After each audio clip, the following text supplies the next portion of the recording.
Hello, my friends. It is time for another CG Public Health Fox 411 and Kiss Country Neighborhood News. CG Public Health, of course, is out at Plaza West Shopping Center. They're also cghealth.com online. Today, it's the lovely Edie from McNider Arts. Hello. Thank you for having me. Yeah, it's good to have you. It must be festival time. Yes, it is festival time. Right after band festival, we move right into arts festival. So. One weekend after the next. That's right. Yeah, pretty much. Well, close. There's one in between, but yeah. Right. Well, let's get into it. It's one day, right? Saturday? It's one day. We have it one day. We sort of do everything at once. We used to have it over several days, kind of strung out, but it just got to be too hard with finding volunteers and people being busy. So now we do it all together. So, and I actually think it's better that way. It gives it much more of a full festival atmosphere. So, yeah, so the day starts out with the mayor and city council's free pancake breakfast. Pancakes! And so I know who doesn't like pancakes. You can't go wrong with pancakes. So they start serving those at 9 a.m. And I urge people to get there, right at 9, because when they run out, they run out. We only buy like so much batter. And then when it's done, it's done. So it usually lasts to about 10, maybe 10:30. It just depends on how many people are in line. But sometimes they'll even start serving early, but it starts at 9. Are you limited to one pancake a person, or how many do I get? They usually do, I think, two medium-sized pancakes is what they do. And then there's 2 sausage with it as well, too. So it's not just pancakes. So I bet that's pretty popular. And I want to say that you stay pretty steadily busy all day. Yes, exactly. So in the morning, we are the busiest, partially because the pancake breakfast. So I would say the craziest time to come to a festival is between 9 and 1. And also a lot of little kids come in the morning so they can take naps in the afternoon. But if you don't want it to be super crowded when you're at a festival, it's a lot easier to come between 1 and 5, but it's busy all day. It's busy all day. So what are people doing at this festival besides eating pancakes? Well, there's a whole slew of, free music and things like that, are available to, people. We have like art activities for kids. We have art market artists. So I can talk a little bit about the kids' art activities because I have the examples. We always like to have examples so you know what your project's going to look like when you're done. Or it's fun to be on video. Yeah. And so the theme this year is create waves. So our first thing is a jellyfish. See on my camera. I got the public health thing in the way. So the first thing is a jellyfish that you're going to make. That's cool. Out of like a shower cap and ribbons. That's a big jellyfish. Yeah, it is. And then we have a lobster. Oh, there you go. So what's the difference between a lob and a crabster? Yeah. What? You eat a lobster and a crab? Yeah. Put the two together. A lob. Then we have I don't know if you guys can see this or not. Oh yeah. It's a seahorse, but it's made using cupcake filters or fillers, like cupcake. That's that awesome. you make Yeah. and stuff with. And then this is a clam shell and with it's a got pearl in it. Yeah, I love it. Yeah, that's cool. This is one of my favorites. This is sand and glitter. And you use a styrofoam tray like you get meat on, and it's a starfish. Very good. And it's kind of like puffy like a starfish. Right. This is a stingray. Oh, now I see. Sure. Yeah. Wasn't sure what that. I thought it was a frying pan at first. And then a pufferfish, which although it's flat, it's they do splatter paint to make it. Okay. Oh, pufferfish. Is that one of those where it blows up itself up? Yes. As a huge, Yep, huge like that. So little fins attached on the side, little nose, a little mouth. And then we always have things like a bouncy house and the imagination playground blocks are out. And you can make stepping stones. That's been a tradition here for 20, 30 years. We've been having stepping stones, so people have them every year from all their kids and now grandkids. So, and all the craft activities for festival are free. The only one that isn't is the Bouncy House, and that's because we have to pay for it, essentially. And then the stepping stones, I think, are a couple bucks because of the cement and all the expense, related to that. But otherwise, all the activities are free for the kids, and that's a good thing. We also have things like easel painting, which a lot of kids don't get to experience because it's a really messy activity, and people don't want it in their own home, right? So they'll bring them to the festival, so they get to throw paint on an easel, a little apron and that, and it's a really fun experience for the kids. We hang them all up, and it's really cool. I can picture a lot of kids.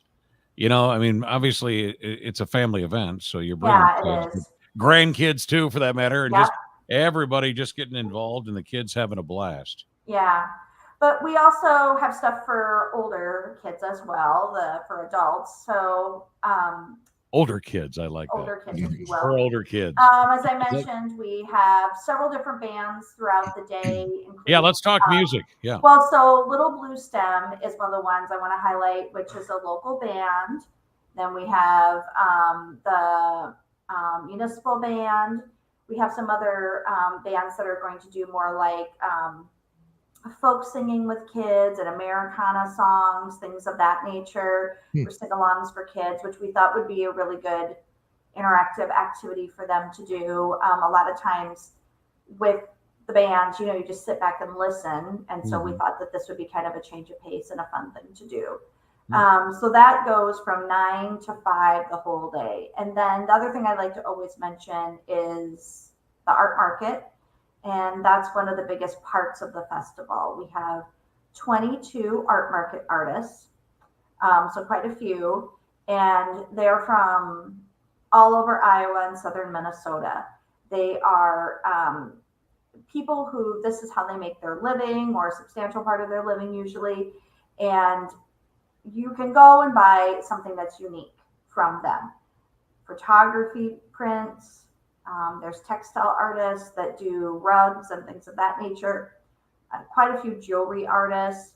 We have artists that make things out of found materials. We've had artists in the past that, for example, they'll make a clock out of an old book and things like that. Pottery is one of the most popular ones that we have. Metal sculpture, so they'll have things like dragons and things like that are sculpted out, and then different colored glass put in them that you can use in your yard.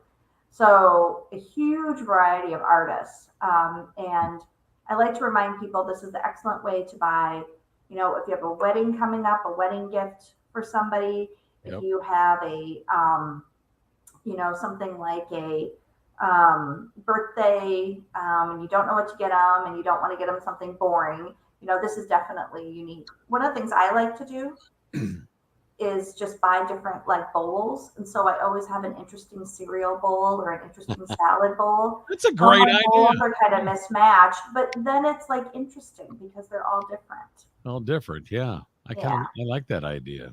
I mean, so many different activities going on throughout the day, Edie. What's it going to cost everybody for a family?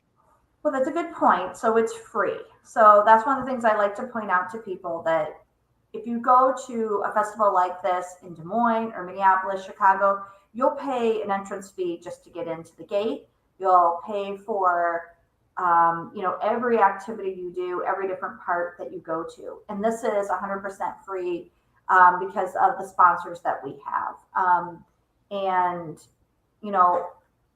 We do that because the community really needs this. This is not something that, we're typically a blue collar family type atmosphere, and people don't necessarily have the access to art in Mason City that they do in these larger cities. And so for us, it's really important for them to have this experience. We want to make it very accessible. Edie, are you pretty much the only arts festival between like Des Moines and Minneapolis? Yeah. So one of the things that I always like to point out that people don't realize is that there is nobody like us for 120 miles in any direction. That's great. So we are the largest we're one of the largest in the state of Iowa. We're one of the larger ones in the Midwest. People don't realize that, but we are. Wow. And we're also the only thing like us in a 9-county area. I mean, we just had a girl the other day that she had taken a ceramic class here, and they were in town, so they stopped to get their pottery pieces. And we have people who drive from Hampton, Algona to use our facility. I mean, because there is nothing like this. I'm thinking probably Sioux City in one direction, or Sioux Falls. Waterloo Art Center, I think, is a little smaller than us. So probably Cedar Rapids, Minneapolis, and then Des Moines. That's amazing to hear, because having it come from Mason City, you wouldn't think that it would be one of the biggest ones in the state. Yeah, it That's is. great. We are, in fact, with the state legislature, we're called a cultural leadership partner because we're one of the top in the state. So we're like Wow. the Figgy and Davenport, and our partners are the bigger places. Where of all the state has, I think, about 5 municipal museums, and we're by far the largest. We're 20,000 square feet. When we started, we were 6,000 square feet. So that's how much we've grown. And we've done it because we've had a very supportive community. Things like the Arts Festival. We have people coming to Arts Festival now and bringing their kids that came here as young children, because we started in 1966. So some of our board members, we were going through and looking at some old festival stuff, and there were pictures of them participating in festival activities, when they were kids, and they're now on our board, which I think is very, very interesting, that's how we've nurtured and grown. Well, and that's a good point. And along with that, I mean, how do you guys survive? I know you're a nonprofit, but you survive through community events like this, but you can have them for free. Yeah. But do you get some grants and things like that from the state, or?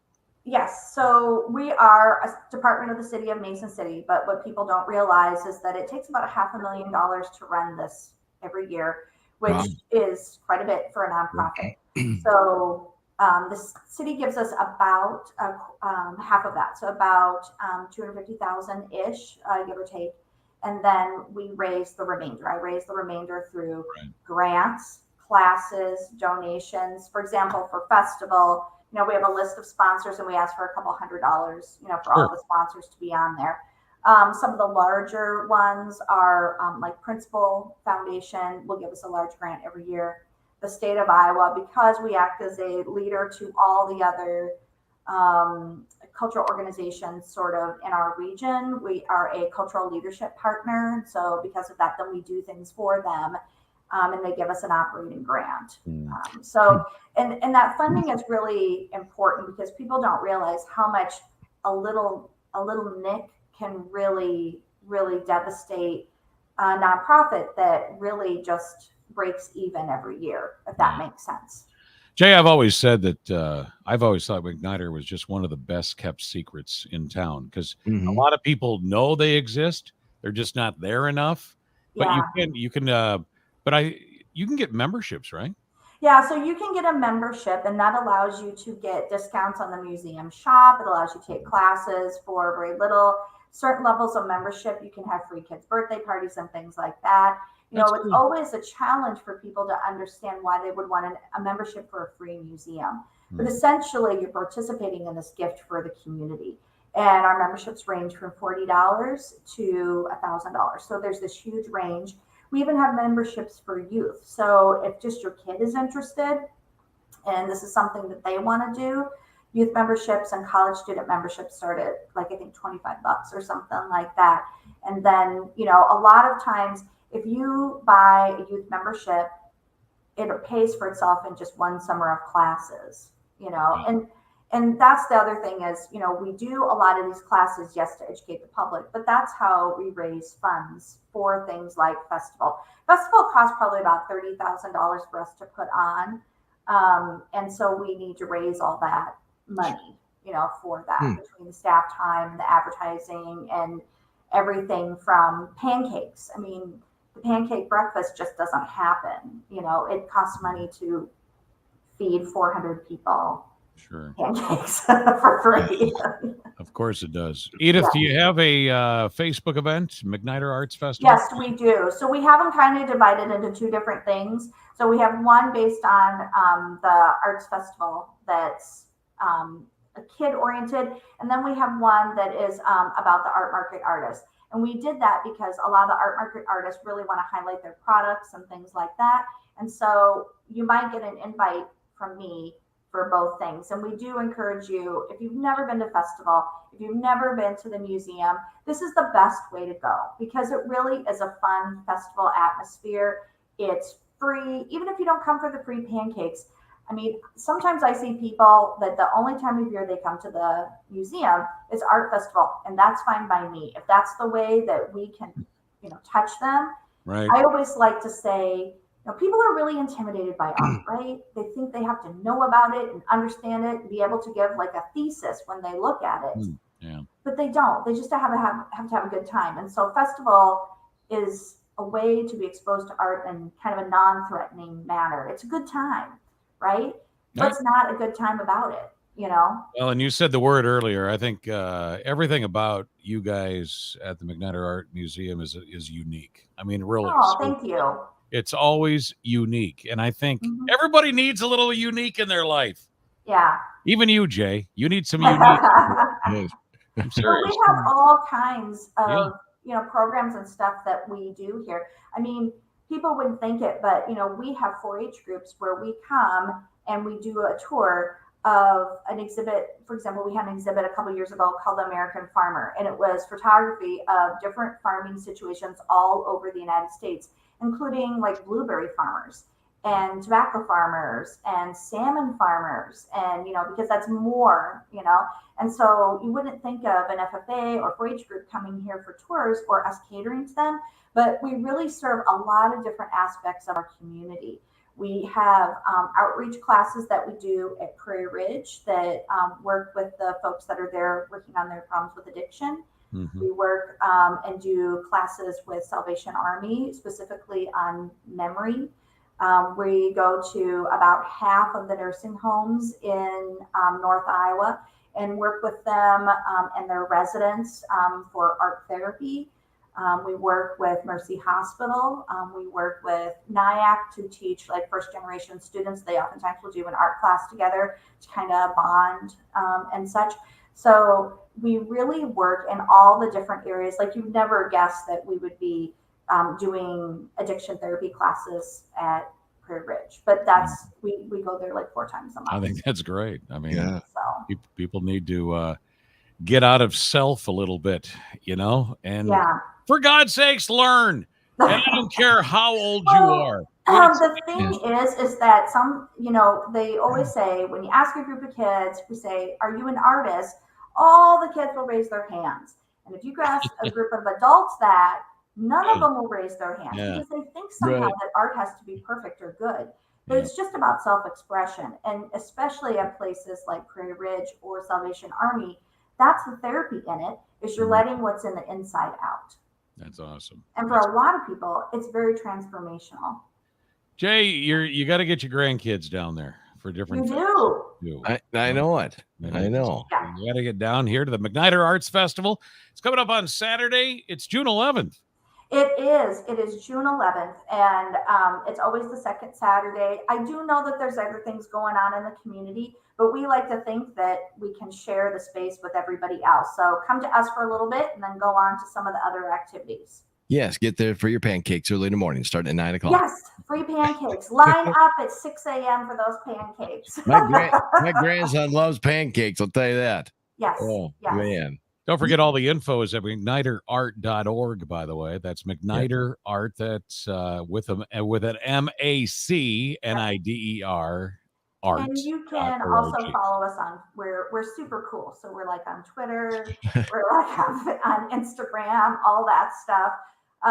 We're totally hip with all that sort of stuff. So if you look us up on most of the platforms, we even had a Snapchat filter for a while. I don't know if we still have one. So it's always good to get together and talk with different organizations in the community, and that's what this Fox 411 and Kiss Country Neighborhood News is all about. And it's brought to you by the Sarasota County Department of Public Health, and you can always check them out on cgpublichealth.com and for all the latest there. So, but Edie, thank you so much for joining us here this morning. Thank you for having me. All right. Have a great festival. Yep. Have a super day. All